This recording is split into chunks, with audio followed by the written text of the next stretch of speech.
কিন্তু যাদেরকে এরকম প্রশিক্ষণ দেওয়ানো হচ্ছে, বা মাহফুজ আলম যে আর্মিতে গিয়ে, আর্মির অফিসে গিয়ে বসে থাকছেন, ট্রেনিং ক্যাম্পে গিয়ে বসে থাকছেন, এগুলো সবার সামনে হচ্ছে। আর যাদেরকে কলম ধরানোর কথা, পেন ধরানোর কথা, তাদের হাতে বন্দুক ধরানো হচ্ছে। তাদেরও তো পরিবার আছে, তাদের পরিজন আছে, তাদের তো মা বাবা আছে। না, তাদের তো আমি বলি তাদের এখানে আমাদের বুঝতে কষ্ট হয় না। ওরা ওই শিক্ষা তো ওরা পছন্দ করে না, ওরা তো নারী শিক্ষা একেবারে বন্ধ। বাংলাদেশে নারী আপনি শিক্ষা জানেন বন্ধ তো হয়ে তালেবানে গিয়েছে। ওখানে আফগানিস্তানে কি হচ্ছে। তো আফগানিস্তানে বন্ধ, ওরা এই তালিবান যে বন্ধ করেছে, কিন্তু বাংলাদেশে কি বন্ধ? ওরা তার চাইতে খারাপ। ওরা তো অলরেডি বলে দিছে, তো এখানে এখানে কতগুলো কথা বলছে। প্রথম ঢাকা বিশ্ববিদ্যালয়ের যে ভাইস চ্যান্সেলর নতুন নিয়োগ হয়েছে, এটা জামাতে, সে এসে তার নতুন কায়দা শুরু করছে। ওরা বলছে যে সকল সকল মেয়েদেরকে, বিশ্ববিদ্যালয়ের সকল মেয়েদেরকে বোরকা পড়তে হবে। তো এটার প্রতিবাদ হয়েছে যখন সাধারণ মানুষ, সাধারণ ছেলেরা এটার প্রতিবাদ করছে, ছেলেরা মেয়েরা। ওরা যখন বলছে আমার জাতীয় সঙ্গীত পরিবর্তন করতে হবে, তখন বেশি করে মানুষ ছায়ানট থেকে শুরু করে বিভিন্ন সংগঠনগুলো তার জায়গায় জেকে বসছে। তারা অনেক জায়গায় তারা মনে করছে যে আমাদের এই জাতীয় সঙ্গীতটার উপরে আঘাত আসছে, কাজে এটাকে আরো বেশি করে আঁকড়ে ধরো। তো সাধারণ মানুষ ইনক্রিজিংলি ইনভলভ হচ্ছে সেই সেই আমার একাত্তরের চেতনার দিকে, আমার মুক্তিযুদ্ধের চেতনার দিকে। যে মানুষগুলো খানিকটা রিলাক্টেন্ট ছিল যে এরা কি করছে, যারা জঙ্গি জিহাদিরা আর কি করবে, কিন্তু তারা যখন দেখতে পেল যে স্বাধীনতার উপর আঘাত করছে এরা, এরা আমার জাতীয় পতাকা, জাতীয় সঙ্গীত, আমার অস্তিত্বের উপর, বাঙালির অস্তিত্বের উপর আঘাত আনছে। হাজার বছরের সংগ্রামের পরে যে বাঙালি যে বিজয়, সেই হুম। বিজয়টাকে তোরা মুছে দিতে চাচ্ছে। হুম। এটা আর মানুষের আর বুঝতে বাকি নেই। আপনি আপনি এই এখন সাধারণ রাস্তাঘাটে যে রিয়াকশন দেয় পাবলিক, সেই পাবলিক রিয়াকশনটা ঢাকার বিভিন্ন চ্যানেল, মিডিয়া আপনি দেখলেই বুঝবেন যে ওদের রিয়াকশন কি। ওরা এমনও বলছে যে আমরা আর কিচ্ছু চাই না, আমার তোমার এই শেখ হাসিনার ফেরত দাও, তখনই ভালো ছিলাম। এরা তো ভালো থাকার এটা ওই আদর্শ বা অন্য কিছু, একেবারে যখন স্বাধীনতা, পতাকা, এগুলো ওরা বোঝে।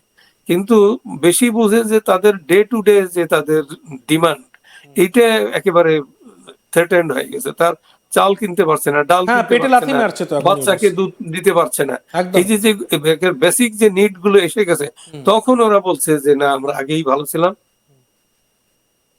আহ, আর বলার দরকার নাই, শেখ হাসিনারই দরকার। এই কথা তো রাস্তাঘাটে বলা হচ্ছে।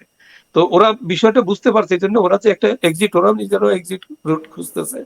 তো এই তখনও 14ই ডিসেম্বর তো ওরা তো হুম। হুম। জেনেছিল যে কি হচ্ছে, হুম। সবই সবকিছু জানা। যখন জেনারেল মানিক শাহ বলছিল যে ঢাকা এখন আমাদের কামানের গোলার আওতার মধ্যে, হাতিয়ার ডাল দাও, তো এই কথাগুলো তো উনি কবে, 16ই ডিসেম্বর, হ্যাঁ 14ই ডিসেম্বর থেকে বলা শুরু করছে। তো 14ই ডিসেম্বর বলছে, 15ই ডিসেম্বর বলছে, 16ই ডিসেম্বর বলছে।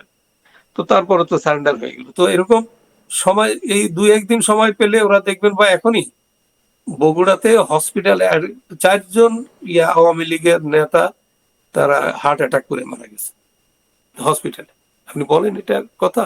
আর একজন যে আওয়ামী লীগের জেনারেল সেক্রেটারি রাগিবুল হাসান রিপু, আমার বন্ধু, সেও হার্ট অ্যাটাক করে এখন চিকিৎসাধীন আছে, কখন মারা যায়। এরকম এরকম বিভিন্ন ভাবে এদের কিন্তু, এরা সমাজের রন্ধ্রে রন্ধ্রে ঢুকে পড়ছে এই দীর্ঘ এই ইয়াতে, আর পথ পরিক্রমায় এইসব থেকে আমাদের। নজর ঘোরাতে সীমান্তে যুদ্ধ যুদ্ধ জিগির তুলছে ইউনূস।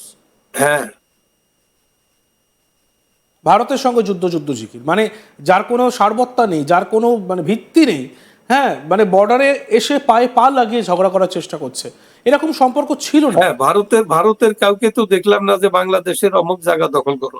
আর এরা তো সেভেন সিস্টার দখল, বা আমরা সবাই বাবর হব, সেভেন সিস্টার দখল করব, এই যে স্লোগান, এগুলো আত্মঘাতী স্লোগান। 4 দিনে সাধারণ কলকাতা দখল মানুষ, করবো। বাংলাদেশের সাধারণ মানুষ শান্তিতে, শান্তি সহযোগিতা এগুলোই চায়, কনফ্লিক্ট চায় না, কোঅপারেশন চায়। ভারতও তো আর চায়, এই ভারত কথাটা, কনফ্লিক্ট চায় না তো। আমার আমার সাংবাদিকতার জীবনে আমি অন্তত 1000 বার বলছি যে আমি ভারতের কাছ থেকে আমি মোর বেনিফিটেড হতে পারি বাংলাদেশ। ভারত যতটা 17 কোটি লোকের কাছ থেকে 140 কোটি লোক যতটা বেনিফিটেড হবে, 17 কোটি লোক 140 কোটি লোকের বাজার থেকে আরো আরো হাজার বেশি বেনিফিটেড হবে। এটাই তো আমার স্বাভাবিক, কথা তো এটা, আমি যত বেনিফিটেড হব আমার ওইটাই দরকার। আমার তো যুদ্ধ দরকার নাই, এটাই তো স্বাভাবিক। আমার প্রাণহানি দরকার নাই, আমার রক্ত ক্ষয় দরকার নাই। তো এখন আমরা যদি ভারতের মতো এমন একটা দেশ, যেহেতু এমনি একটা দেশ না, এই দেশটা তো আমাদের স্বাধীনতাটাকে এনে দিল, সে তার বুকের রক্ত দিয়েছে, তার আমাদের স্বাধীনতার জন্য ভারত দীর্ঘদিন তাদের অ্যাকাউন্ট থেকে লেভি কেটে নিছে, পে করছে, তারা ফিজিক্যালি কর্মচারীরা পে করছে, দীর্ঘদিন পে করছে।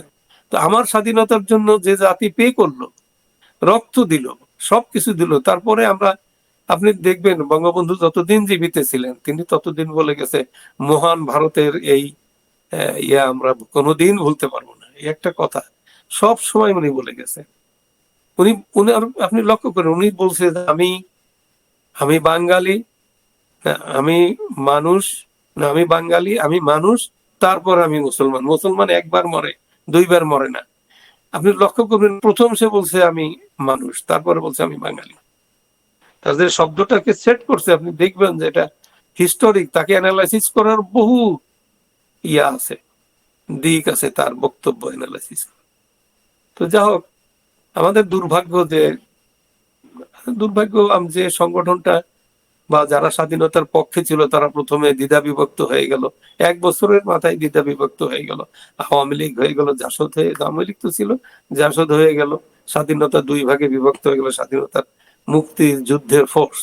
তারপরে তো শত্রু কিন্তু যাদেরকে এরকম প্রশিক্ষণ দেওয়ানো হচ্ছে, বা মাহফুজ আলম যে আর্মিতে গিয়ে, আর্মির অফিসে গিয়ে বসে থাকছেন, ট্রেনিং ক্যাম্পে গিয়ে বসে থাকছেন, এগুলো সবার সামনে হচ্ছে। আর যাদেরকে কলম ধরানোর কথা, পেন ধরানোর কথা, তাদের হাতে বন্দুক ধরানো হচ্ছে।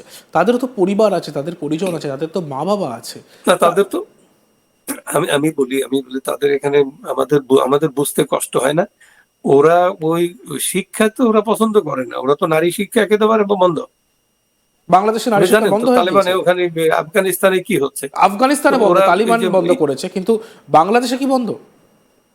ওরা তার চাইতে খারাপ। ওরা তো অলরেডি বলে দিছে, তো এখানে এখানে কতগুলো কথা বলছে। প্রথম ঢাকা বিশ্ববিদ্যালয়ের যে ভাইস চ্যান্সেলর নতুন নিয়োগ হয়েছে, এটা জামাতে, সে এসে তার নতুন কায়দা শুরু করছে। ওরা বলছে যে সকল সকল মেয়েদেরকে, বিশ্ববিদ্যালয়ের সকল মেয়েদেরকে বোরকা পড়তে হবে।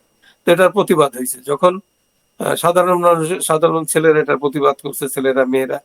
ওরা যখন বলছে আমার জাতীয় সঙ্গীত পরিবর্তন করতে হবে, তখন বেশি করে মানুষ, ছায়ানট থেকে শুরু করে বিভিন্ন সংগঠনগুলো তার জায়গায় জেকে বসছে। তারা অনেক জায়গায় তারা মনে করছে যে আমাদের এই জাতীয় সঙ্গীতটার উপরে আঘাত আসছে, কাজে এটাকে আরো বেশি করে আঁকড়ে ধরো। তো সাধারণ মানুষ ইনক্রিজিংলি ইনভলভ হচ্ছে সেই সেই আমার 71-এর চেতনার দিকে, আমার মুক্তিযুদ্ধের চেতনার দিকে, যে মানুষগুলো